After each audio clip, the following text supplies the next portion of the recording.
수강 신청 날이었던 지난 8월 25일.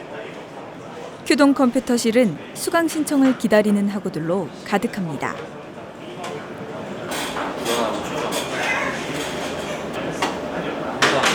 안 되는 방법이 있기 때문에 될 것 같으니까 일단 선착순 돌아가는 거에서 앞두기 가긴 가는데 들어야 될 과목을 듣는 사람이 발생한다는 게 안타까워집니다. 드디어 수강 신청이 시작되고 컴퓨터실 곳곳에서는 탄성이 들려옵니다.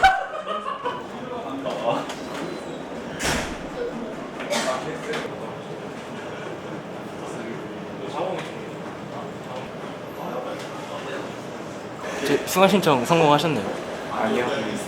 전공 하나 됐어요. 심정이 어떠세요? 맨날 있는 일이긴 한데 맨날 이러니까 뭔가 학교에서 좀 교수님을 이렇게 강의를 더 늘려주시던가 했으면 좋겠는데 그런 여건이 안 되는 건지 아니면은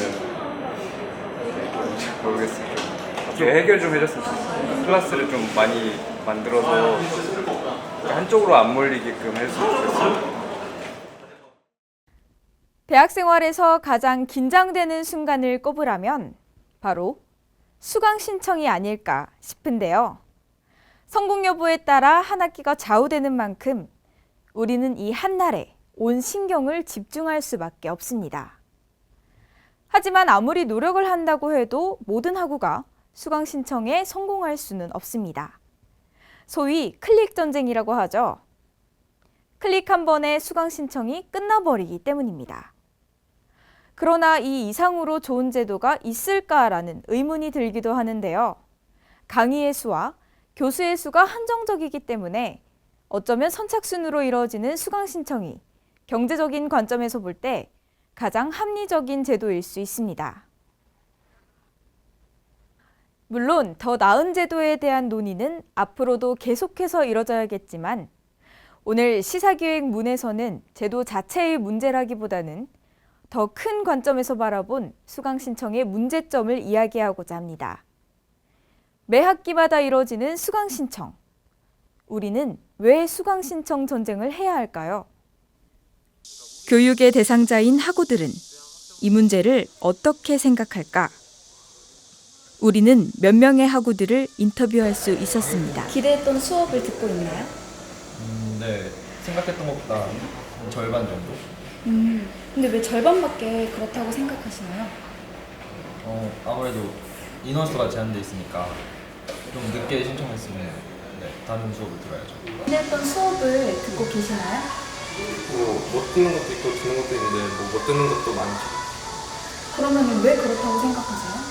일단 기본적으로 수강 신청 인원에 제한이 있고 원하는 강의에 제한 인원이 있기 때문에 늦게 수강 신청을 한다면 들을 수 없다는 것인데요.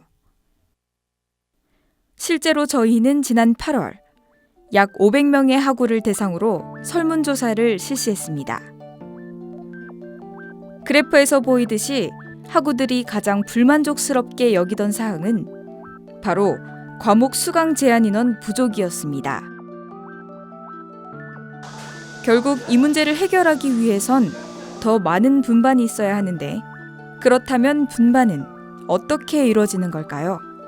기본적으로 분반에 대한 요청은 학과에서 이뤄집니다. 보통 1차 담아두기를 통해 수요 조사를 한 후 예정된 제한 인원의 2배를 넘었을 때 그리고 실제로 수강 신청을 한 후 많은 학생들이 정정원을 가져온 경우 분반을 요청합니다.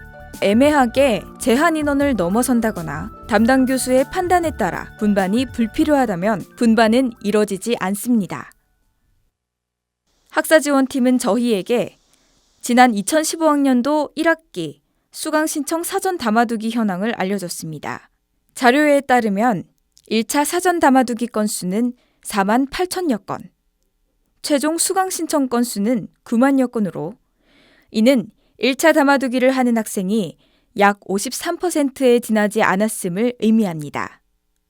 수요 조사를 통한 정확한 분반을 위해서는 학생들의 협조도 필요하다고 학사지원팀은 이야기했습니다. 그러나 한편에서는 일부 강의의 강의 계획서가 늦게 올라오기 때문에 학생들이 섣불리 담아두기를 하지 않는다는 의견도 있었습니다. 강의를 선택하는 데 있어서 단순히 강의 시간만 고려하지는 않는다는 거죠.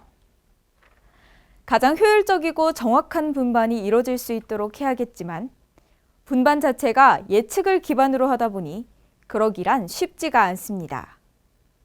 어떻게 하면 비교적 많은 학생들이 만족할 수 있는 방법을 도출할 수 있을까요? 어려운 담론은 또 한 가지 있습니다. 들을 만한 교양이 없다는 생각 한 번쯤은 해보셨을 겁니다. 실제로 저희가 실시한 설문조사에서도 교양의 다양성에 관한 불만이 약 24%를 차지했는데요. 학생들은 왜 교양의 다양성에 불만을 갖고 이에 대해 학교는 어떤 논의를 하고 있을까요? 학교는 매년마다 교양교육에 대한 논의를 진행하고 있습니다. 이런 논의로 가장 큰 변화를 맞은 때는 지난 2014학년도인데요. 실제로 홍익대학교 홈페이지에서 시간표 검색을 해보면 2014년 입학생부터라는 항목을 볼 수 있습니다. 저희는 교양교육원으로부터 변화의 이유를 듣고자 인터뷰를 요청했으나 서면으로 그 답변을 받을 수 있었습니다. 요약하자면 논리적 사고, 철학적 소양, 외국어 능력에 세 가지 측면에 중점을 두어 이에 따라 공통교양 영역의 명칭을 수정하거나 해당 교과목을 추가, 조정했다는 겁니다. 실제로 2014년 이전 입학생과 이후 입학생의 시간표를 비교해보면 정보와 컴퓨터라는 카테고리가 사라지면서 실용법률이 추가되고 나머지 카테고리는 이름이 변경됐습니다. 하지만 실용법률 카테고리가 추가되면서 새로운 문제가 발생합니다. 다른 단과대 학생들과 비교했을 때 법대생이 들을 수 있는 과목이 예술과 법 하나밖에 없게 된 것입니다. 저도 거기서 듣고 싶은 과목이 있었는데 법대생 수강 불가라고 해가지고 못 들었거든요. 근데 저희도 이제 사회과학대가 없으니까, 그리고 저희 법대에서도 다 전공밖에 못 들으니까 교양도 좀 듣고 싶거든요. 근데 예술과 법밖에 못 듣는 거는 조금 그렇지 않은가. 좀 법대생도 들을 수 있는 그런 교양이 있었으면 좋겠어요. 법률 관련해서. 저희는 왜 이런 일이 일어났는지 묻기 위해 법과대 행정실을 방문했지만 현재 논의 중이라는 답변만을 얻을 수 있었습니다. 일단 저희가 지금 생각하고 있는 거는 사실 이게 시행된 지 얼마 안 됐기 때문에 뭐 제도를 바꾸는 건 사실 어렵겠지만 일단은 건축 교양만 하더라도 뭐 되게 많거든요. 좀 법대생들이 뭐 법을 안다고 하더라도 좀 그런 거에 과에 구분 없이 상관없이 들을 수 있는 교양을 조금 더 만들어서 실용법률 카테고리에 넣어서 좀 폭넓게 들을 수 있는 방향으로 좀 윗선이랑 좀 얘기를 하고 있습니다. 조희경 교수님이 아마 법대생 수강 불가를 일단 그 비고란에 일단 적어놓으셨더라고요. 그래서 혹시 그거를 좀 해제할 수 없느냐? 일단은 근데 그거에 구분 없이는 들어도 되는데 조희경 교수님의 판단에 따라서 법대생한테 좀 페널티가 부여질 수 있다. 일단은 비고란에 그렇게 써 놓으셨기 때문에 사실 그거는 일단은 어쩔 수가 없는데, 그러면은 분반을 늘려달라. 근데 이제 또 이제 교수가 없다 보니까 그걸 맡을 교수가 없다 보니까 사실 좀 어렵다. 법대생을 제외한 다른 학우들은 어떨까? 신민우 총학생회장이 이야기를 전했습니다. 기본적으로 우리 학교는 일단 그 전임교원 또는 이제 교원들이 굉장히 좀 부족해요, 사실상. 그리고 혹여 전임교원이 되더라도 교수님 연구실이 딱히 뭐 어떻게 공간이 없다 보니까 그냥 어쨌든 모든 근원적인 문제는 결과적으로 뭐 교양이 뭐 부족해요, 뭐 아무튼 뭐 다 좋은데요.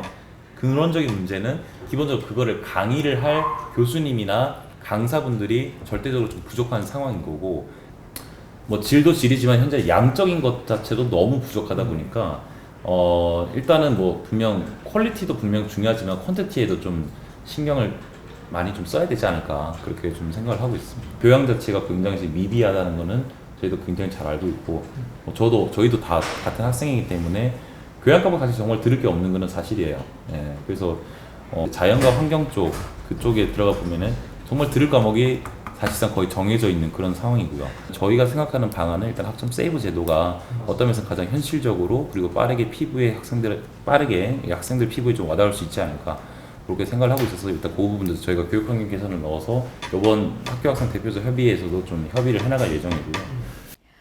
저희 시사기획부는 수강 신청 문제에 관해 취재하는 과정에서 많은 어려움을 맞이했습니다. 취재하면 취재할수록 새로운 문제에 맞닥뜨렸고 결국 수강 신청에 관한 문제는 무수히 많은 원인들이 서로 맞물려 있어 발생한 것이라는 결론이 나왔습니다. 제한된 재원으로 다수의 사람이 완전히 만족할 수 있는 방법을 찾는 것은 현실적으로 불가능합니다. 하지만 가능한 많은 사람들이 만족할 수 있는 방법을 찾기 위해 지속적인 논의는 이뤄져야 할 것입니다. 이번 취재를 통해서 학교는 학생을 너무 모르고 마찬가지로 학생들 또한 학교를 모른다는 것을 알게 되었습니다. 서로에 대해 관심을 갖고 알아가야 해결하기 어려운 문제에 대한 지속적인 논의를 이어갈 수 있지 않을까요? 오늘 시사기획문은 여기까지입니다. 시청해주신 학우 여러분, 감사합니다.